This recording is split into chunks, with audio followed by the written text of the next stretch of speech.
திரு அருணன், உங்களுடைய முதற்கட்ட பார்வை பெற விரும்புகிறேன். G20 மாநாடு இலச்சினை மாற்றியது ஆரம்பிச்சு எல்லாவற்றையும் காவிமயமாக்குவது அப்படிங்கிற ஒரு நிலையை நோக்கி பாஜக அரசு போய்கொண்டிருக்கிறது.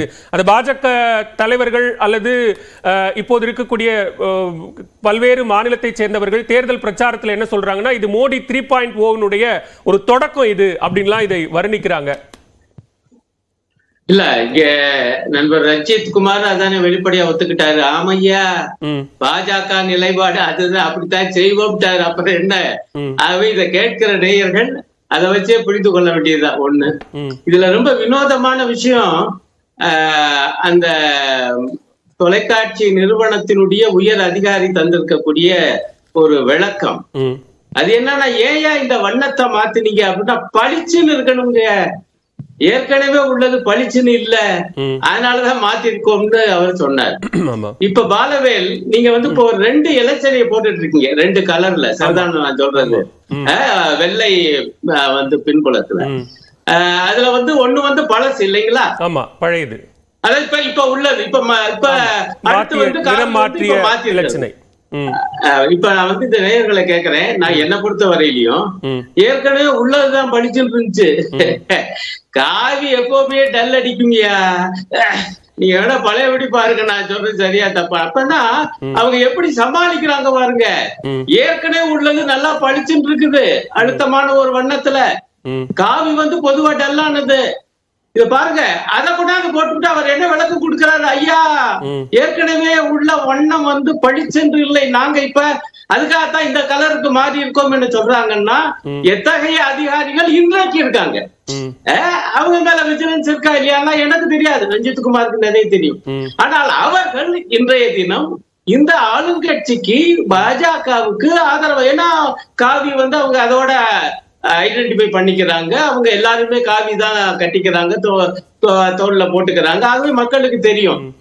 ரஞ்சித் குமார் சொன்ன இன்னொரு விஷயத்தையும் நம்ம கடந்து போயிட முடியாது. அவர் என்ன சொல்றாருன்னா, இப்ப இந்த இப்படி நிறம் மாற்றினாங்க, நிறம் மாற்றின உடனே எதிர்கட்சிகள்லாம் வந்து அச்சப்படுறாங்க, எங்க தேர்தல்ல அடுத்த 6 கட்டத்துல தேர்தல் நடக்க போகுது, எங்க வாக்கு குறைஞ்சிருமோன்னு அச்சப்படுறாங்க, அந்த அச்சத்தினுடைய வெளிப்பாடுதான் இந்த எதிர்ப்பு அப்படிங்கிறாரு. அதாவது நாங்கெல்லாம் அச்சப்படுறோம்னு ரஞ்சித் குமாருக்கு பாவம் தெரிஞ்சு போயிருக்குது. நாங்க ஒண்ணு அச்சப்பட்டெல்லாம் சொல்லலைங்க. இப்ப ஏற்கனவே இருக்கிற 102 தொகுதிகள்லயே இந்தியா கூட்டணிக்கு தான் என்று பரவலாக செய்தி வந்துருச்சு. நாங்க மட்டும் சொல்லல, பொதுவானவங்கெல்லாம் சொல்றாங்க. நான் அதுக்குள்ள கூட போகல.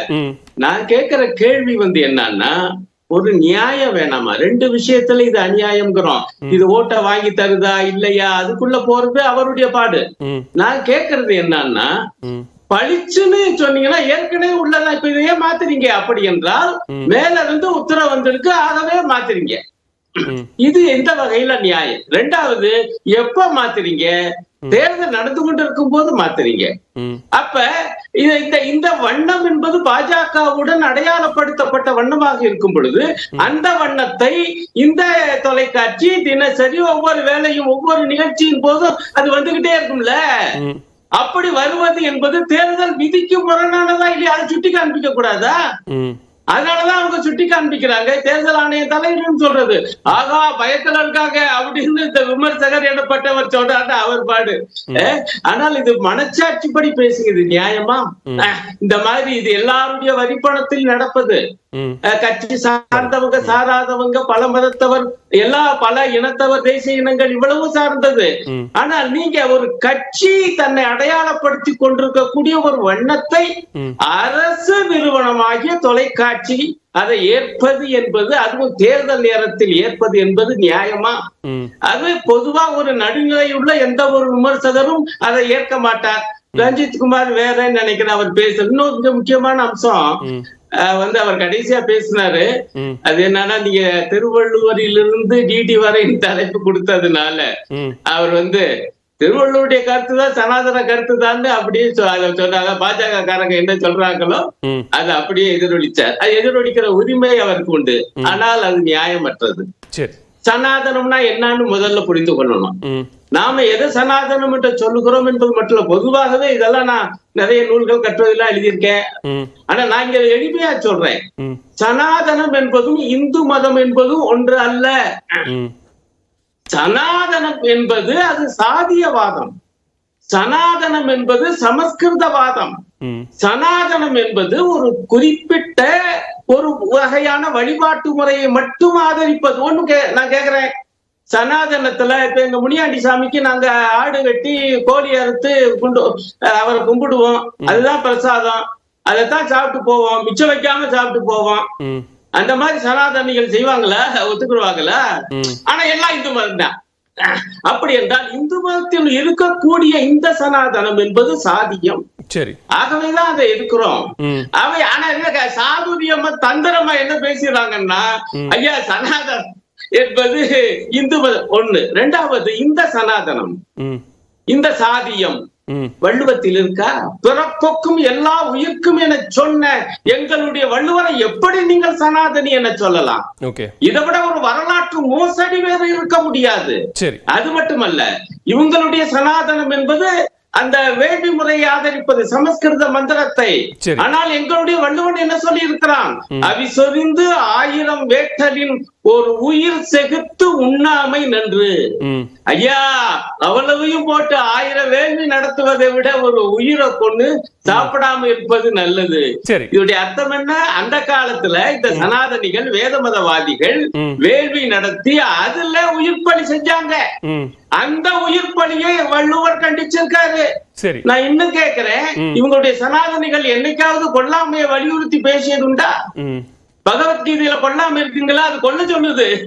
ஆனால் எங்களுடைய வள்ளுவன் கொல்லாமை என்று ஒரு தனி அதிகாரம் பாடி இருக்கிறான். அவனையா நீங்கள் சனாதனி என்பது? இது மிகப்பெரிய சரித்திர மோசடி. இதை முதலமைச்சர் சொன்னது மிக சரியான கருத்து. சரி, நான் முதற்கட்ட பார்வையை எடுத்துக்கிறேன். திரு செல்வி, இங்க ஒரு அரசின் பொதுத்துறை நிறுவனத்தினுடைய இலச்சினையை நிறம் மாற்றுவது என்பது நேரடியாகவே செய்வது, மறைமுகவால் அல்ல. அதுவும் ஒரு தேர்தல் காலத்துல ஒரு பரப்புரைக்காக இப்படியான ஒரு உத்தியை கையாளுவது என்பது எந்த விதத்திலும் நியாயப்படுத்த முடியாத ஒன்று. உடனடியாக தேர்தல் ஆணையம் இறையாண்மையின் அடிப்படையில நடவடிக்கை எடுத்தே ஆக வேண்டும் அப்படிங்கிற எதிர்குரல்கள், கண்டன குரல்கள் ரொம்ப வலிமையாக எழுகிறது. ஏன் இப்படியான ஒரு நடவடிக்கை? முன்னாள் டைரக்டர் அம்மாவுக்கு ஃபர்ஸ்ட் நன்றி சொல்லணும். 1959 ஆரஞ்சு கலர் இருந்ததுன்னு அவங்களே ஒப்புதல். இப்ப பிரச்சனை என்னன்னா, அது லைட்டா இருந்தது, இது டார்க்கா இருந்ததுனால கொஞ்சம் கோபம். ஆனா லைட்டா இருந்தது 1959 இருக்க. அப்பெல்லாம் எங்க போச்சு இந்த வாதம்?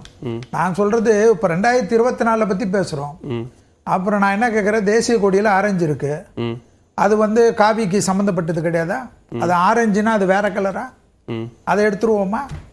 நான் என்ன கேட்குறேங்க, அது ஒவ்வொருத்தருடைய நிர்வாகத்துக்கும் ஒன்று வைக்கிறாங்க. நான் என்ன சொல்கிறேன், தேர்தல் ஆணையத்தில் பர்மிஷன் வாங்காமையா ஏதாவது ஒரு மாற்ற முடியும்? இப்போ